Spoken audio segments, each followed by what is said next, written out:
wabarakatuh. Hari ini di Sekolah Lapang Ladas di Desa Balibo kita akan mempraktekkan akar dan jaringan pengangkut. Jadi kita mau lihat ini bahannya, ini ada pewarna, ada tanaman lada, ada sawi dan ada kangkung. Kita akan lihat nanti penyerapan pestisida. Ini andaikan bagaikan pestisida ini pewarna ya. Ya dianggaplah sebagai pestisida. Dilihat nanti ini tanaman mana yang paling kuat menyerap pestisida yang kita berikan ke dalam tanah ini. Jadi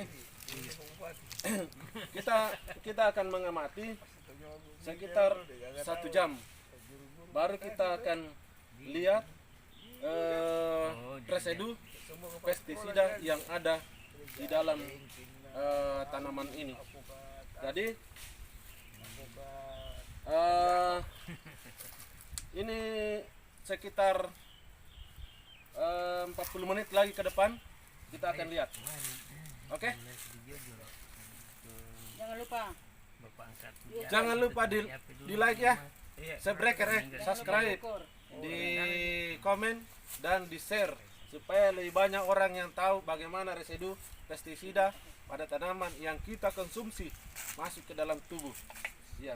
Hari siang dan malam. Dan sebenarnya ada bahan yang bisa kita siapkan di rumah untuk mengantisipasi sebelum kita konsumsi itu makanan, yang makanan yang dari tumbuhan. Ada bahan yang bisa menetralisir, tapi hari ini belum kita siapkan. Oke?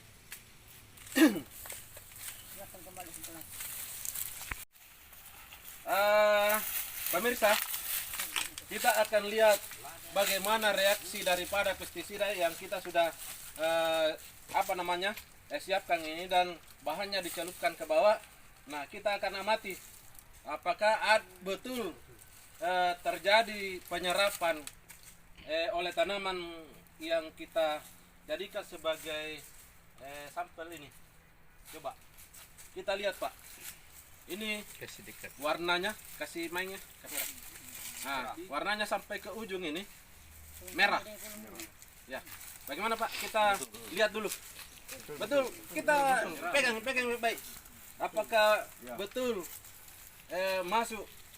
Jadi bukan di luar Pak ya, bukan di luar ini, diserapkan tadi dicelup. Nah, ini Pak pestisida yang kita pakai di tanaman ini masuk. Racun, kimia, racun kan ya itu sangat berbahaya bagi kesehatan. Pupuk juga mengandung pestisida kimia ya. Jadi pupuk itu mengandung kimia. Jadi pupuk yang kita berikan pada tanaman ini juga masuk juga ke sini.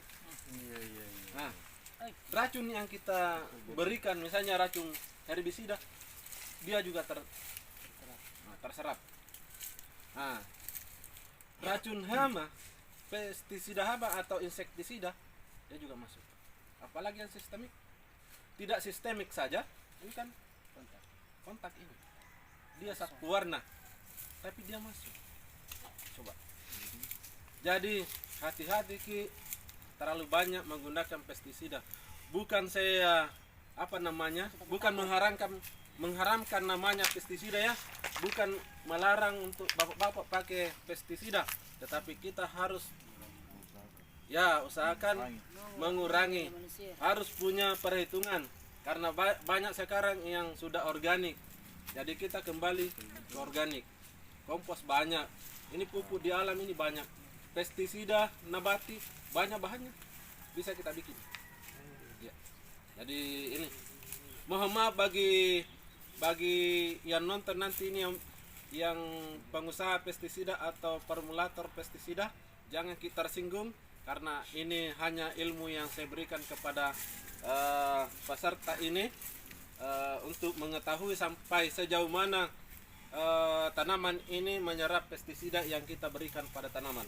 Oke? Nah, ini pada sawi. Coba kita lihat pada lada ini. Ini juga. Nih.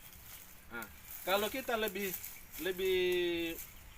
supaya lebih yakin, kita buka ini kulitnya. Apakah merah di dalam atau tidak? Coba kita buka. Karena ini punya kambium. Kalau ini saja tidak pakai kambium, penyerapannya tinggi. Apalagi kalau yang pakai kambium. Belum bagus itu anunya, iris-irisnya. Nah, ini kangkung. Ini kangkung. Dia kan berongga. Jadi punya ada rongga udara sehingga dia tidak terlalu sampai ke sini. Ya. Itu kalau kangkung. Ya. Nah, dia tidak sampai terlalu kantara karena dia punya rongga udara yang sedikit menghalau Berarti kangkung yang bagus ini dia Ya, tapi pemakaian pestisidanya ini yang harus kita punya perhitungan. Ya. Oke. Sampai di sini mudah-mudahan bapak-bapak, ibu-ibu mengerti tentang bagaimana pestisida ini diserap oleh tanaman dan bahayanya bagi kesehatan dan tubuh manusia ini. Oke. Assalamualaikum warahmatullahi wabarakatuh.